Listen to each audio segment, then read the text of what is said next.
करने वाले हैं मोड ऑफ एसेक्सुअल रिप्रोडक्शन में थर्ड लेक्चर, जिसका हम लोग बात करेंगे बॉडिंग के बारे में। ठीक है, यानी इससे पिछले क्लासेस में हम लोग फिजन देखे थे, फिजन में बाइनरी फिजन और मल्टीपल फिजन का जिक्र किए थे, और आज के क्लासेस में हम लोग बात करने वाले हैं बॉडिंग के बारे में। यानी सबसे पहले हम लोग देखते हैं कि बॉडिंग होता क्या है।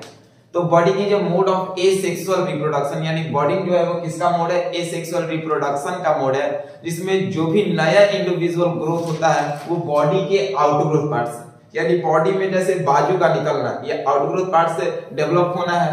तो ये एक प्रकार का किसका एग्जांपल है? बॉडिंग का। यानी बॉडिंग सेक्सुअली भी होता है और बॉडिंग एसेक्सुअली भी होता है, लेकिन हम लोग अभी एसेक्सुअली के रूप में ही देखेंगे। ठीक है, तो यहाँ पे आप लोग को बॉडिंग क्या समझ में आया कि budding is a mode of asexual reproduction in which new individual या न्यू ऑर्गेनिज्म या new progeny are developed from the outgrowth part of the body.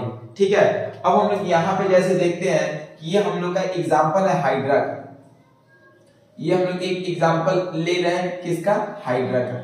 तो जब हम लोग एक एग्जांपल ले रहे हैं हाइड्रा का, तो इस हाइड्रा में हम लोग एक चीज देखते हैं कि ये बॉडी का आउटग्रोथ पार्ट है। अब यहाँ से कुछ कुछ स्टेप होगा, जैसे फर्स्ट स्टेप ये हो गया, सेकंड स्टेप हम लोग देखेंगे तो इसमें क्या आपका होगा कि इसका जो बॉडी है वो ऐसे साइड से थोड़ा सा क्या होगा? डेवलप होगा। थर्ड स्टेप में देखेंगे कि इसका जो आपका बॉडी है, ठीक है, यानी बॉडी में आपको ये एक प्रकार का ऐसा डेवलपमेंट निकलेगा, फिर इसमें लेंटिकल्स जमेगा और लास्ट में एक छोटा सा हाइड्रा इसमें से क्या होगा? बॉडी से बाहर निकल जाएगा। यानी इसमें बेसिकली ज्यादा कुछ वैसा होता नहीं है, बस आप ऐसा माइंड सेटअप करके रखिए कि अगर ये हाइड्रा है, पैरेंट हाइड्रा है, ठीक है, तो ये बेसिकली क्या करेगा कि इसके बॉडी के आउटग्रोथ पार्ट धीरे धीरे, क्योंकि ये एसेक्सुअल है तो इसको तो न्यूट्रिशन मिल जाएगा ये लेंटिकल्स की सहायता से। ठीक है, तो जब इसको लेंटिकल्स के सहायता से न्यूट्रिशन मिलेगा तो न्यूट्रिशन लेने के साथ साथ इसका बॉडी का जो आउटग्रोथ पार्ट है वो क्या करेगा? डेवलप करेगा। तो आउटग्रोथ पार्ट क्या किया? डेवलप किया। फिर उसके बाद यहाँ पे लेंटिकल छोटा छोटा जम गया। उसके बाद जब ये हाइड्रा यहाँ पे बन गया तो बस ये हाइड्रा इस बॉडी से डिस्पैच होके बाहर निकल गया। तो इसमें हम लोग क्या देखें कि जो भी नया इंडिविजुअल ग्रोथ हो रहा है वो कहां से हो रहा है? तो बॉडी के आउटग्रोथ पार्ट से। बस इसी प्रोसेस को हम लोग बोलेंगे, क्या बोलेंगे? बॉडी। यानी बॉडी जो है एसेक्सुअल रिप्रोडक्शन का मोड है, इसमें जो भी नया इंडिविजुअल डेवलप हो रहा है वो कहां से हो रहा है? तो बॉडी के आउटग्रोथ पार्ट से डेवलप हो रहा है। ठीक है, अब यहाँ पे हम लोग देखने जा रहे हैं कि इसका दो ही बेहतर एग्जाम्पल है, एक आपका हाइड्रा है और एक आपका सेकंड पड़ जाएगा ईस्ट। इसको हम लोग हाइड्रा बोलेंगे और सेकंड एग्जाम्पल आपके सामने ईस्ट है। ठीक है, ईस्ट देखिए, ईस्ट है। ईस्ट का मतलब ऐसा का होता है, ठीक है, ये एक प्रकार का यूनिसेलुलर फंगस है। एक प्रकार का क्या है? यूनिसेलुलर फंगस ऑर्गेनिज्म है। ये आपका ईस्ट है। ये क्या करता है? एक बार में मल्टीपल डिवाइड करता है। ये एक बार में क्या करता है? मल्टीपल डिवाइड करता है। ये भी बॉडी का इसका आउटग्रोथ पार्ट है और ये एक बार में मल्टीपल डिवाइड करने का काम करता है। कौन? ईस्ट। तो ईस्ट में दो पॉइंट आपको याद रखना कि ईस्ट भी बॉडी का एग्जाम्पल है। जो भी नया इंडिविजुअल ग्रोथ करेगा वो कहां से? बॉडी के किसी एक आउटग्रोथ पार्ट से, और वो एक बार में हाइड्रा एक बार में एक ही डिस्पैच वर्ड को फॉर्म कर रहा था, लेकिन ये एक बार में बहुत सारा छोटे छोटे पार्ट को डेवलप करता है। ये एक प्रकार का यूनिसेलुलर ऑर्गेनिज्म है, फंगस के रूप में इसको हम लोग देखते हैं। और सबसे बड़ा चीज कि ये जो ईस्ट होता है इसका साइंटिफिक नेम होता है साइरोमाइसिस साइगरा। ठीक है, इसका जो साइंटिफिक नेम होता है साइरोमाइसिस साइगरा करके इसका साइंटिफिक नेम देखा जाता है किसका? ईस्ट का। ठीक है, तो ये आपका जनरली ईस्ट है। तो आप बॉडी में बेसिकली दो नेम को मेंशन कीजिएगा, पहला का नाम है हाइड्रा और दूसरे का नाम है ईस्ट। एक कॉमन बात आता है कि बॉडी जो होता है वो दो रूप में होता है, एक होता है एक्सटर्नल, एक क्या होता है? एक्सटर्नल, और एक क्या होता है? इंटरनल। ठीक है, बॉडी दो रूप में होता है, एक एक्सटर्नल और दूसरा इंटरनल। जैसे मान लिया जाए कि अगर फीमेल का बॉडी हो गया तो बच्चा बॉडी के अंदर होता है, तो उसको हम लोग क्या कहेंगे? इंटरनल। अब जैसे हम कहेंगे कि तुम्हारे बाजू का निकलना, जैसे ये बाजू जो हम लोग का ग्रो कर रहा है वो बॉडी के अंदर कर रहा है कि बॉडी के बाहर कर रहा है? बाहर पार्ट में कर रहा है। तो याद रखिएगा बॉडी दो प्रकार का होता है, एक एक्सटर्नल और दूसरा इंटरनल। एक एक्सटर्नल और दूसरा इंटरनल। तो आप बाबू किसको एक्सटर्नल बोलोगे और किसको इंटरनल बोलोगे? यहाँ पे बात फंस जाएगा। तो एक्सटर्नल हम बोल सकते हैं किसको, हाइड्रा को और ईस्ट को, क्योंकि हाइड्रा में भी बॉडी आउटग्रोथ पार्ट से डेवलप हो रहा था और ईस्ट में भी बॉडी कहां से हो रहा था, एक्सटर्नल पार्ट से डेवलप हो रहा था। लेकिन इंटरनल कोई आपसे पूछेगा तो क्या बोलोगे, यही तो समझना है, मेन बात तो यही है हमारा। तो इंटरनल के लिए हमारी बातों को समझो। जैसे इंटरनल अगर कोई भी करता है बॉडी, तो आप एक नाम सुने होंगे, उसका नाम है स्पॉन्ज। ठीक है, क्या नाम है, स्पॉन्ज। एक स्पॉन्ज रसगुल्ला है, तो वो वाला बात नहीं कर रहा हम लोग, ठीक है। ये स्पॉन्ज का मतलब क्या है, स्पॉन्ज जो है इस दुनिया का सबसे सिंपलेस्ट ऑर्गेनिज्म है। स्पॉन्ज जो है इस दुनिया का सबसे सिंपलेस्ट ऑर्गेनिज्म है, ठीक है। तो याद रखिएगा, एक्सटर्नल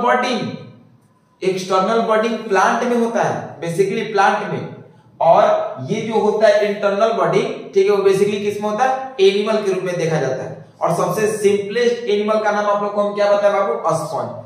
स्पॉन्ज ये टर्म आया कहां से, जैसे आप लोग एक टर्म जानते हो कि आप लोग स्नान बात जब करते हो तो देखते हो खुज्जा एक आता है। जैसे हम जब स्नान करते हैं तो शरीर का जो भी मैला पोर्शन होता है उसको हम लोग साफ करने के लिए प्रयोग करते हैं, तो स्पॉन्ज का मतलब वही होता है।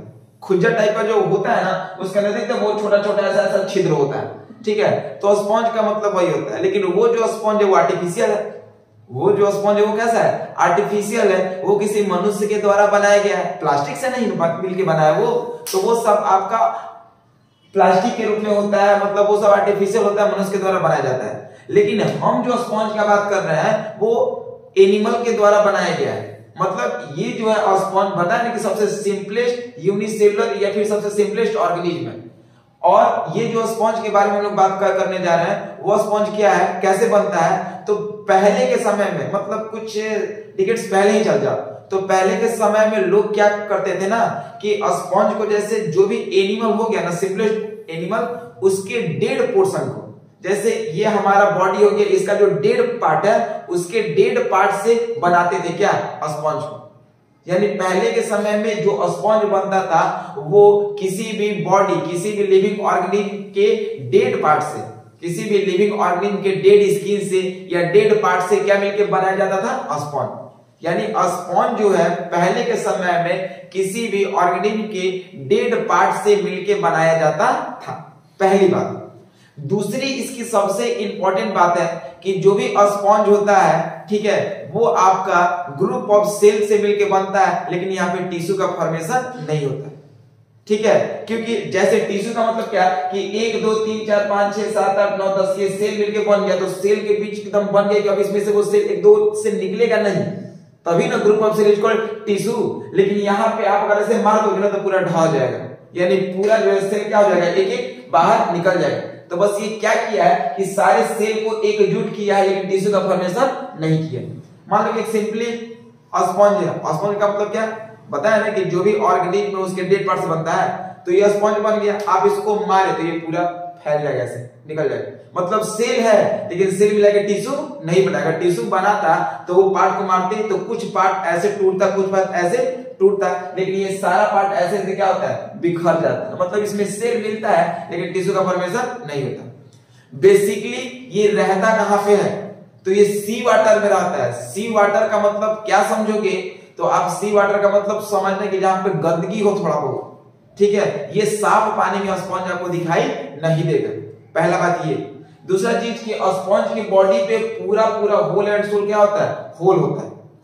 और मान लिया जाए कि अगर ये आपका स्पॉन्ज है, अगर ये आपका स्पॉन्ज है, अगर ये आपका क्या है, स्पॉन्ज है, तो स्पॉन्ज जो है वो इस पानी के अंदर, वो इस पानी के अंदर प्रेजेंट तो रहेगा ही रहेगा, लेकिन ये किसी भी सरफेस से अटैच रहेगा।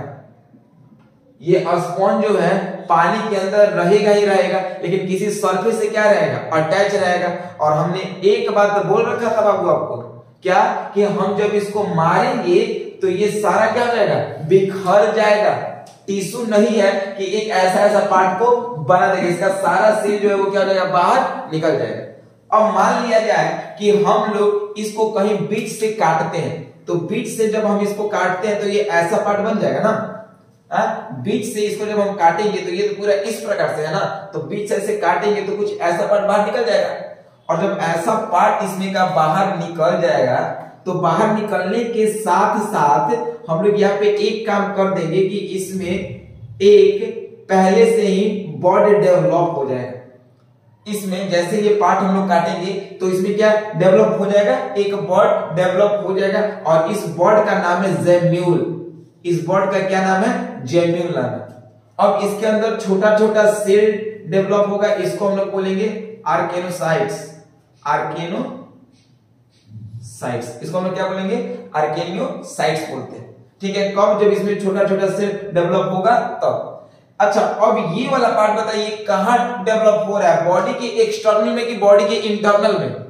इंटरनल में, यानी बॉडी के अंदर ही ना काम हो रहा है, तो इसको हम लोग बोलेंगे इंटरनल बॉडी। इसको हम क्या कहेंगे, इंटरनल, और जो हाइड वाला पार्ट उसको क्या कहेंगे, एक्सटर्नल। तो यहाँ पे दो पार्ट है कि जो नया बॉडी डेवलप होता है इसके अंदर उसको क्या कहेंगे, जेम्यूल कहेंगे, और जो छोटा छोटा सेल इसके अंदर डेवलप होता है उसको क्या बोलते हैं, आर्केनोसाइट्स। इसको क्या कहते हैं, आर्केनियोसाइट्स बोलते हैं। उसके बाद ये आर्केनियोसाइट्स के ऊपर ये प्रोटेक्टिव लेयर आता है साइड से, ये क्या आता है, प्रोटेक्टिव लेयर। और ये प्रोटेक्टिव लेयर जो है वो बना होता है किसका, कैल्शियम कार्बोनेट का, CaCO3, या फिर बना होता है किसका, सिलिकॉन का या सिलिकेट का। ये इसलिए बना होता है कि इसको बाहर से कोई तोड़ ना दे, बाहर से कोई तोड़ ना दे, और यही बॉड धीरे धीरे डेवलप करके एक नया स्पॉन्ज का फॉर्मेशन करता है। ठीक है, तो इसी होल एंड सोल प्रोसेस को हम लोग क्या कहेंगे, बॉडिंग कहेंगे। ठीक है,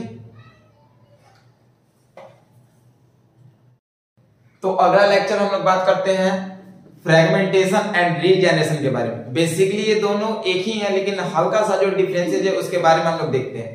ठीक है, अगर हम लोग बात करेंगे फ्रेगमेंटेशन का, अगर हम लोग बात करेंगे फ्रेगमेंटेशन का, तो फ्रेगमेंटेशन का सबसे बेस्ट एग्जांपल है वो हम लोग देखेंगे स्पाइरोगायरा।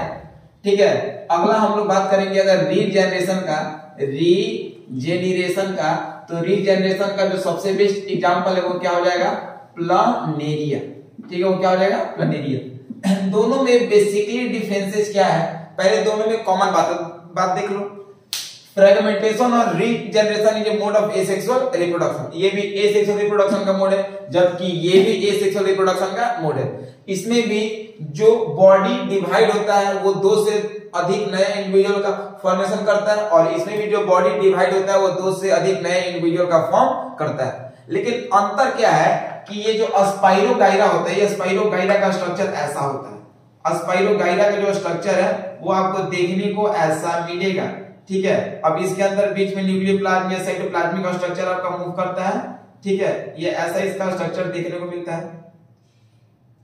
ठीक है, और इसमें जो भी अंदर है न्यूक्लियोप्लाज्म ये सब मूव करता है। इसमें क्या होता है कि जो बॉडी को तोड़ेंगे, बस दोनों का ब्रेकडाउन पार्ट ही अलग अलग होता है। इसमें जो बॉडी को हम तोड़ेंगे वो कहां से, एक फिक्स्ड नोड और इंटरनोड से तोड़ेंगे। अब जैसे यहां से तोड़े तो इसमें टूटने का पार्ट कहां होगा, एक पार्ट और दो पार्ट।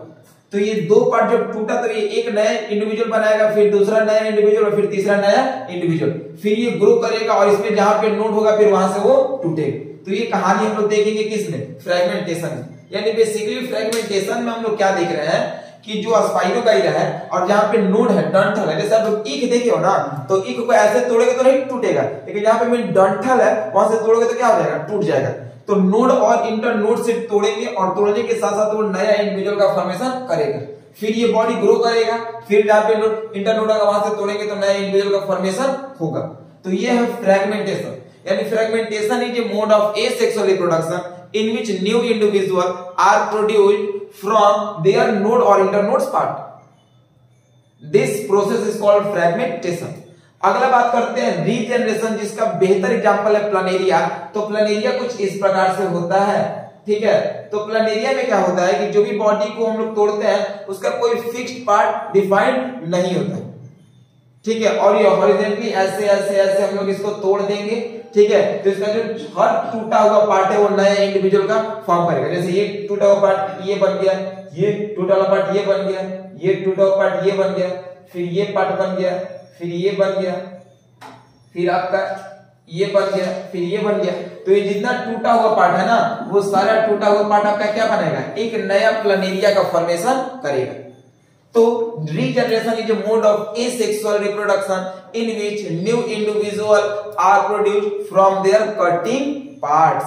जो भी हम लोग पार्ट को हॉरिजेंटली काटे हैं उससे नया इंडिविजुअल का फॉर्मेशन होगा, क्या कहलाएगा? रीजनरेशन। क्लियर है? तो अब हम लोग कल के लेक्चर में यानी अगले क्लासेस में, ठीक है, ये बात करेंगे वेजिटेटिव प्रोपागेशन और स्पोर फॉर्मेशन और कुछ इंपॉर्टेंट टर्मिनोलॉजी के बारे में। तो आज के लिए इतना ही। Number 1